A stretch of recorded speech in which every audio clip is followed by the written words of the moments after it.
Olá, pessoal! Como vocês passaram a semana? Como vocês estão? Conseguiram fazer as atividades? Conseguiram aproveitar bem a semana? Seja se divertindo? Espero que estejam todos bem. Eu sou a professora Daine, de Língua Portuguesa.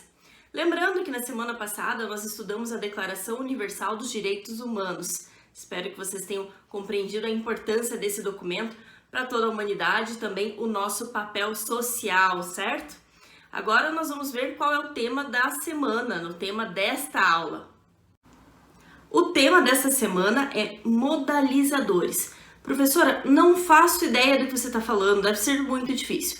Fiquem calmos, é bem tranquilo, é algo que vocês já conhecem, talvez não por esse nome. Mas para começar a nossa aula, vou deixar um texto aqui. Pausa o vídeo para vocês conseguirem ler e depois nós voltamos para fazer várias atividades sobre ele e também falarmos sobre os modalizadores.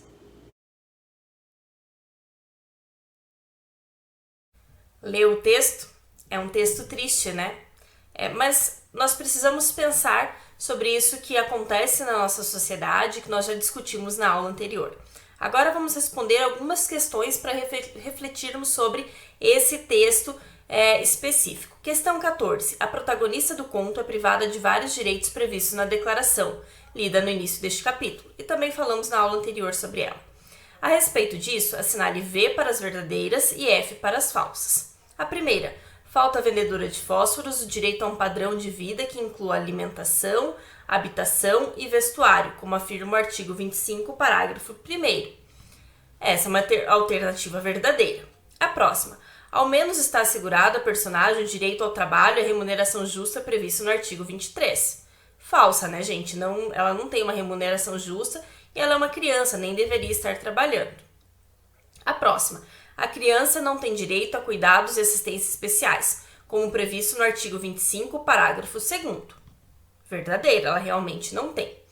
Não se sabe se o direito presente no artigo 26 está sendo assegurado à personagem principal. Realmente não sabemos, então ela é verdadeira. A última, apesar das dificuldades, o artigo 24 não é ferido ao longo da narrativa da pequena vendedora de fósforos. Falsa, né, gente? Questão 15. Nos trechos reproduzidos abaixo, qual o sentido do diminutivo em destaque? Assinale a alternativa mais adequada. Vamos ler a trecho da A. É certo que estava na calçada quando saiu de casa, mas os chinelos eram muito grandes, pois que pertenceram à mãe, e escaparam-lhe seus pezinhos gelados quando atravessava correndo uma rua, para fugir de 2 carros que vinham em alta velocidade. Então, o destaque está em pezinhos. O que quer dizer? Qual o sentido de usar essa palavra no diminutivo? Indica que a menina era frágil, indica que ela era extremamente pobre, indica afeto e empatia pela condição da criança. A última indica afeto e empatia pela condição da criança. Letra B. Quem sabe se acendendo um daqueles fósforos pequeninos sentiria algum calor? Então, pequeninos é a palavra em destaque. Por que foi escolhido o termo no diminutivo? Indica que o fósforo era de má qualidade, indica que um fósforo entre tantos era insignificante e não faria falta, indica que era um fósforo delicado, indica que um fósforo entre tantos era insignificante e não faria falta. Essa é a alternativa correta. Questão 16. Esse conto foi escrito com muitos substantivos no diminutivo. Copie do texto 2 frases que comprovam isso. Tinham as mãozinhas tão geladas, estavam duras de frio. Se animasse a tirar ao menos um da caixinha e riscá-lo na parede para acendê-lo. Então, mãozinhas geladas, mãozinhas e também caixinha. Então, são muitos diminutivos. A letra B. Qual o efeito que tantos diminutivos provocam no leitor? O que vocês acham? Os diminutivos fazem com que o leitor estabeleça uma relação de afeto e empatia pela personagem. Além disso, podem indicar a situação de fragilidade na qual se encontra a menina frente à força do frio, da pobreza e da fome. Então vejam, o diminutivo ele faz com que a gente se identifique, não, mas que se compadeça, para que sinta quanto aquela menina era frágil. Então as mãozinhas, os pezinhos, tudo isso faz com que nós que estamos lendo, podemos sentir compaixão dela, certo? Agora tem um quadro ali do lado que diz assim: a escolha de palavras pode revelar como uma pessoa se sente em relação ao que fala ou escreve. No conto A Menina dos Fósforos, claramente as palavras do narrador mostram que ele não está indiferente em relação à sorte de sua personagem. A seguir, estudaremos os modalizadores e saberemos um pouco mais sobre isso. Para estudar sobre os modalizadores, eu vou deixar um texto para vocês fazerem a leitura.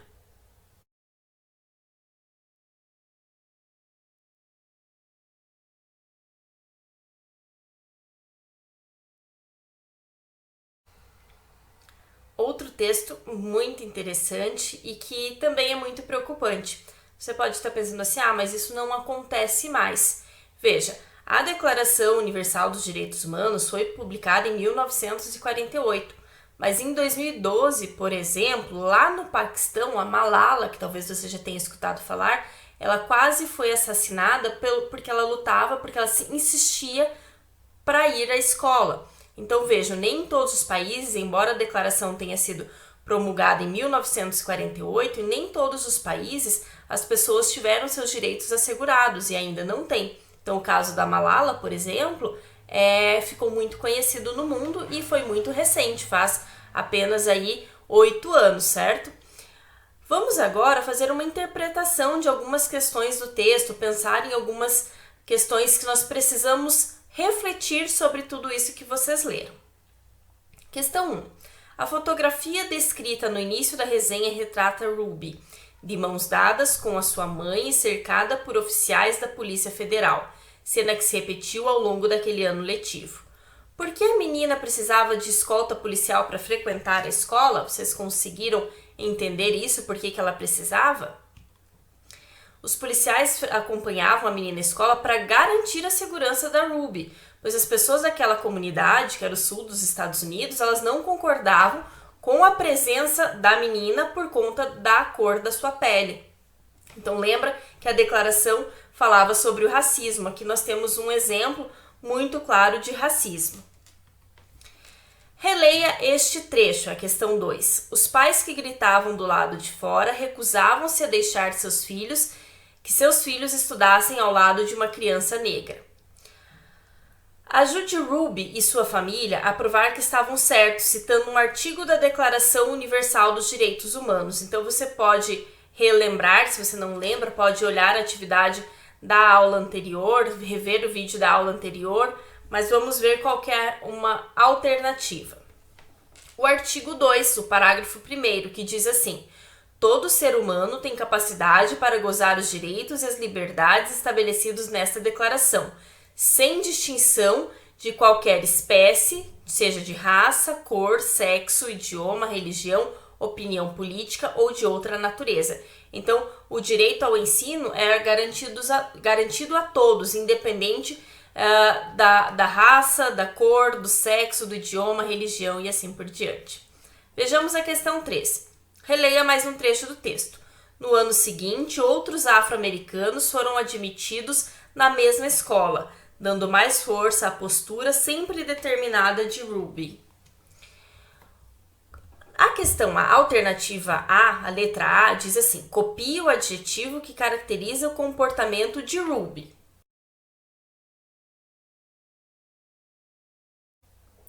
Qual o adjetivo que nós tínhamos? Determinada, então é uma característica, né? Qual a palavra intensifica essa menina, né? A característica da menina. Então, qual palavra intensifica esse determinada, que é uma característica?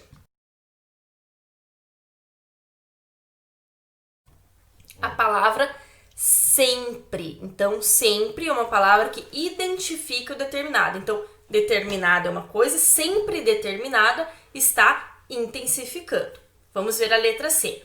A presença do advérbio nessa frase sugere que Ruby se mostrou muito persistente ao enfrentar as adversidades. Ruby estava preparada para enfrentar toda aquela pressão.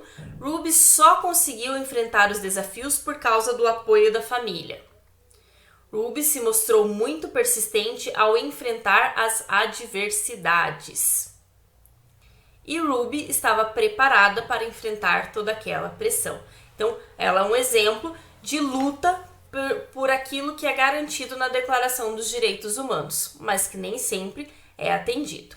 Vamos ver ali o que diz o quadro. Lembre-se, os advérbios são palavras invariáveis que modificam adjetivos e verbos.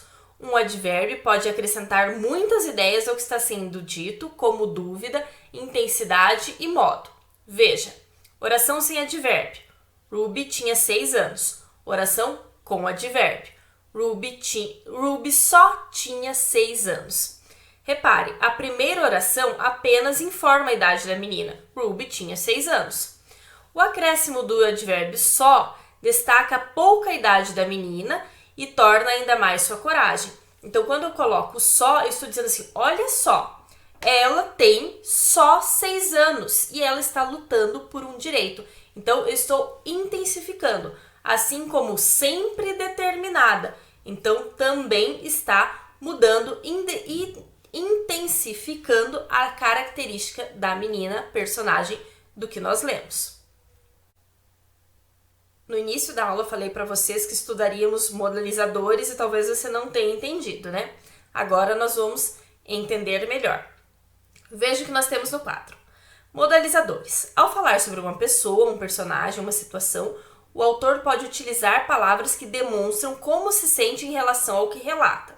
Essas palavras são chamadas de modalizadores. Adjetivos e advérbios são alguns dos recursos que desempenham esse papel. Veja, oração sem modalizador. Nós temos aqui um exemplo. Ruby cresceu e se tornou uma ativista. Oração com modalizador, um adjetivo. Ruby cresceu e se tornou uma brilhante ativista.